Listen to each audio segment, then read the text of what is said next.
ದೇವರ ನಾಮಕ್ಕೆ ಸ್ತೋತ್ರವಾಗಲಿ. ಕ್ರಿಸ್ತನಲ್ಲಿ ಪ್ರಿಯ ದೇವಜನರೇ, ನಿಮ್ಮೆಲ್ಲರಿಗೂ ಶ್ರೀ ಯೇಸು ಕ್ರಿಸ್ತನ ಮಧುರ ನಾಮದಲ್ಲಿ ಶುಭ ವಂದನೆಗಳು. ಈ ದಿನದ ದೇವರ ವಾಕ್ಯ ಜ್ಞಾನೋಕ್ತಿಗಳು 8:21. ನನ್ನನ್ನು ಪ್ರೀತಿಸುವವರಿಗೆ ಧನದ ಬಾಧ್ಯತೆಯನ್ನು ದೊರಕಿಸಿ ಅವರ ಬೊಕ್ಕಸಗಳನ್ನು ತುಂಬಿಸುವೆನು. Proverbs 8:21. Giving wealth to those who love me, filling their houses with treasures.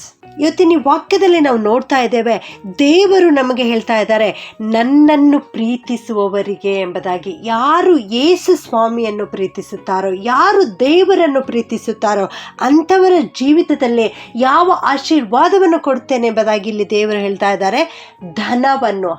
ಹಣವನ್ನು ಬಾಧ್ಯತೆಯಾಗಿ ದೊರಕಿಸಿಕೊಡುತ್ತೇನೆ ಎಂಬುದಾಗಿ ಇಲ್ಲಿ ದೇವರು ನಮಗೆ ತಿಳಿಸಿಕೊಡ್ತಾ ಇದ್ದಾರೆ. ಪ್ರಿಯರೇ, ಅವರ ಬೊಕ್ಕಸಗಳನ್ನು ನಾನು ತುಂಬಿಸುವೆನು ಎಂಬುದಾಗಿ. ಅವರು ಕೂಡಿಡುವ ಹಣದ ಚೀಲವನ್ನು ದೇವರು ಆಶೀರ್ವದಿಸುವಾತನಾಗಿದ್ದಾನೆ. ಯಾವಾಗ ದೇವರು ನಮ್ಮ ಹಣವನ್ನು ಆಶೀರ್ವದಿಸುತ್ತಾರೆ, ನಮ್ಮ ಬೊಕ್ಕಸವನ್ನು ಆಶೀರ್ವದಿಸುತ್ತಾರೆ, ಯಾವಾಗ ದೇವರು ಧನವನ್ನು ನಮಗೆ ಬಾಧ್ಯತೆಯಾಗಿ ಒದಗಿಸಿಕೊಡುತ್ತಾರೆ ಎಂದರೆ, ನಾವು ಯಾವಾಗ ಆತನನ್ನು ಪ್ರೀತಿಸುತ್ತೇವೋ ಆಗ ದೇವರು ನಮಗೆ ಧನದ ಬಾಧ್ಯತೆಯನ್ನು ಒದಗಿಸಿಕೊಡುವಾತನಾಗಿದ್ದಾನೆ. ಪ್ರಿಯರೇ, 17ನೇ ವಚನದಲ್ಲಿ ನನ್ನನ್ನು ಪ್ರೀತಿಸುವವರನ್ನು ನಾನು ಪ್ರೀತಿಸುತ್ತೇನೆ ಎಂಬುದಾಗಿ ಇಲ್ಲಿ ವಾಕ್ಯ ತಿಳಿಸಲ್ಪಡ್ತಾ ಇದೆ. ಹೌದು, ಯಾರು ದೇವರನ್ನು ಪ್ರೀತಿಸುತ್ತಾರೋ ಅಂಥವರನ್ನು ದೇವರು ಕೂಡ ಪ್ರೀತಿಸಿ ಅವರ ಜೀವಿತದಲ್ಲಿ ಯಾವ ಆಶೀರ್ವಾದಗಳು ಬೇಕೋ ಆ ಎಲ್ಲ ಆಶೀರ್ವಾದಗಳನ್ನು ದೇವರು ಕೂಡಿಸಿಕೊಡುವಾತನಾಗಿದ್ದಾನೆ.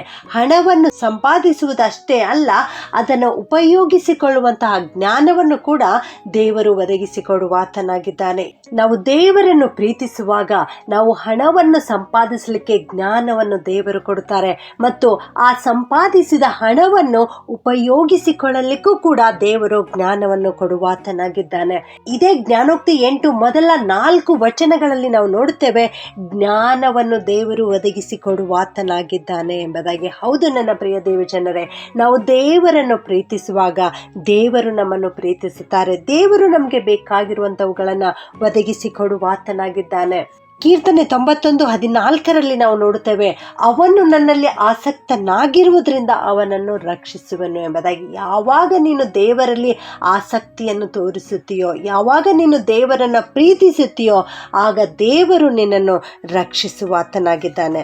1 ಸಮುವೇಲ 2ನೇ ಅಧ್ಯಾಯ 30ನೇ ವಚನದಲ್ಲಿ ನಾವು ನೋಡುತ್ತೇವೆ, ನನ್ನನ್ನು ಸನ್ಮಾನಿಸುವವರನ್ನು ನಾನು ಸನ್ಮಾನಿಸುವೆನು ಎಂಬುದಾಗಿ. ಹೌದು, ನೀನು ದೇವರನ್ನು ಸನ್ಮಾನಿಸುವಾಗ, ನೀನು ದೇವರನ್ನು ಗೌರವಿಸುವಾಗ ದೇವರು ನಿನಗೂ ಕೂಡ ಸನ್ಮಾನವನ್ನು ಕೊಡುತ್ತಾರೆ, ದೇವರು ನಿನಗೂ ಕೂಡ ಗೌರವವನ್ನು ಕೊಡುತ್ತಾರೆ.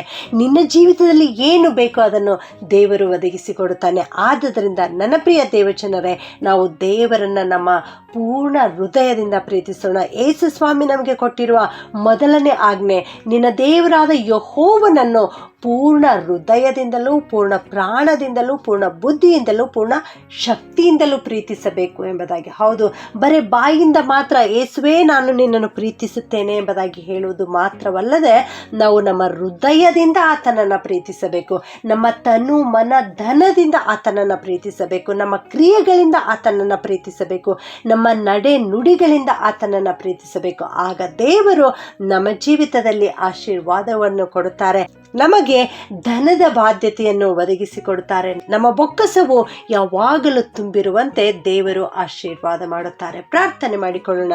ಪ್ರೀತಿಯ ಪರಲೋಕದ ತಂದೆಯಾದ ದೇವರೇ, ನಿಮಗೆ ಸ್ತೋತ್ರ ಉಂಟಾಗಲಿ ಕರ್ತನೇ.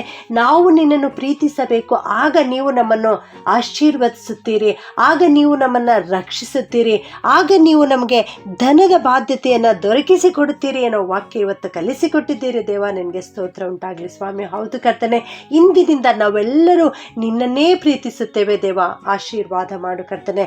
ಅನೇಕರು ಕರ್ತನೇ ಹಣವನ್ನು ಸಂಪಾದಿಸುತ್ತಾ ಇದ್ದಾರೆ, ಆದರೆ ಅವರ ಕೈಯಲ್ಲಿ ಹಣ ನಿಲ್ಲುತ್ತಾ ಇಲ್ಲ ದೇವ. ಅಂತ ಜನರನ್ನ ವಿಶೇಷವಾಗಿ ಆಶೀರ್ವಾದ ಮಾಡು ಕರ್ತನೆ. ಇಂದಿನಿಂದ ಅವರ ಬೊಕ್ಕಸವು ತುಂಬಿ ತುಳುಕುವಂತೆ ನೀನು ಅವರಿಗೆ ಆಶೀರ್ವಾದ ಮಾಡು ಸ್ವಾಮಿ. ಅವರಿಗೆ ಹಣವನ್ನು ಸಂಪಾದಿಸಲಿಕ್ಕೆ ಜ್ಞಾನವನ್ನು ಕೊಡು ಕರ್ತನೆ. ಸಂಪಾದಿಸಿದ ಹಣವನ್ನು ಉಪಯೋಗಿಸಿಕೊಳ್ಳಲಿಕ್ಕೆ ಜ್ಞಾನವನ್ನು ಅನುಗ್ರಹಿಸು. ಈ ಪ್ರಾರ್ಥನೆಯನ್ನು ಯೇಸುವಿನ ನಾಮದಲ್ಲಿ ಬೇಡುತ್ತೇನೆ ತಂದೆಯೇ, ಆಮೆನ್.